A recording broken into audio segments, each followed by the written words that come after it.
Hello everybody, and this is Narendra Kumar, and today we are going to have a topic called what is learning. This is a topic which is actually a very important topic. Learning. Learning is very much a part of life. For human beings, it's learning that makes a human human. But what is involved in learning? I mean, people don't have they have a very foggy notion about learning. They say learning means degrees, learning means ranks and marks. They think that they have read some 20-30 books in their educational career and they feel that they have learnt. But have they learnt? This is a question which was actually blank in my mind when I was young. I was doing my schooling and my plus 2, my college. We went to college and the lecturers were going on, teaching all the things, and I was listening. But yet I was so doubtful about the world. I had so many questions. Then where is the learning? If there is learning, then there should be no doubts. There should be certainty. There should be clarity. There should be something like discovery. That is learning. Learning is suddenly your eyes open and you understand. It's like, they show in comic strips that light bulb. It ons. It's like a light in your soul. You're in the dark, switch on, and then suddenly light. Learning is like that. Let's go a little deeper into that and try to find out what is that light bulb thing which happens in your mind when you really understand something. When you understand something, you see it. With your mind, you see it. You understand it firsthand. You don't borrow it. Again, I can contrast with normal education. Somebody comes and teaches physics or history, even history or English even. Okay. He tells a story. He tells you the whole line by line. He explains the whole thing. And you think you have learned the story. But even when it comes to English, have you learned the story? What did you learn? What is learning? When you listen to a story, let's say of Oscar Wilde or O. Henry or Guy de Maupassant, when you listen to that story, are you listening to the meaning, the feeling, the spirit, the theme, something which is there in the story? That requires a different kind of teaching.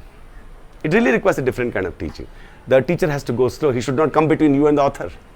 It should be as if the author is speaking through the teacher's voice.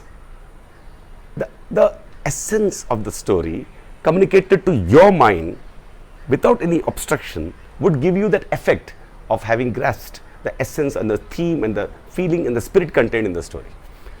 Then what happens? Let's see what happens. You listen to the story, A Gift of the Magi, and you listen to it, and the whole words go into you, word by word. You savor the words, you savor the humor, the touch of satire, the gentle satire, the humanity. Suddenly so much is coming into you. And it's then that you realize what a genius O. Henry was in writing a short story. What skill and what spirit and what feeling he had to have, what sense of life he had to have to communicate that story so beautifully. Then you get the whole thing. And then why is that called learning? Because when you hear the whole thing, you become quiet. You're touched deep in your heart. That is literature.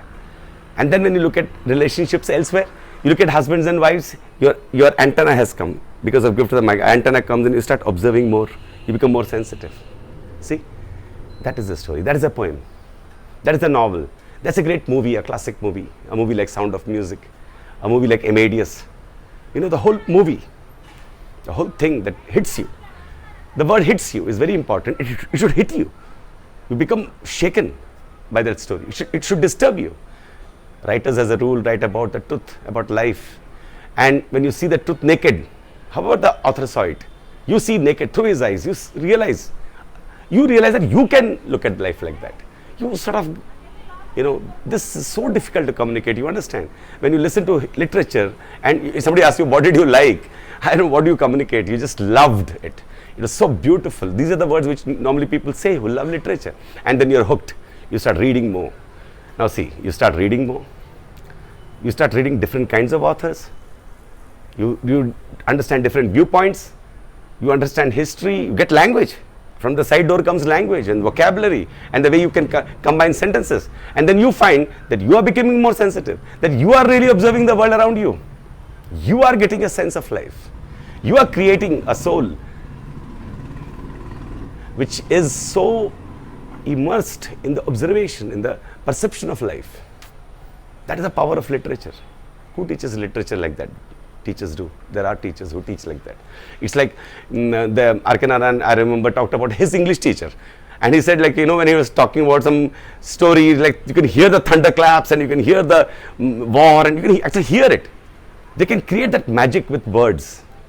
That kind of coaching or that kind of training brings about a deep transformation in the soul. That is learning.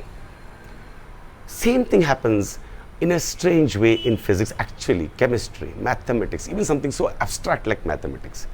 Same thing happens in arts, learning of painting, music, you know. It's all your sensitivity and your observation and your discovery of truths.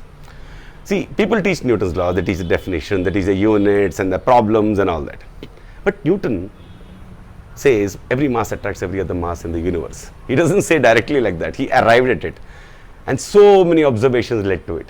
The observations of the stars, the movement of the stars, slowly more detailed observations and the Kepler's laws. It is very, very difficult, I agree.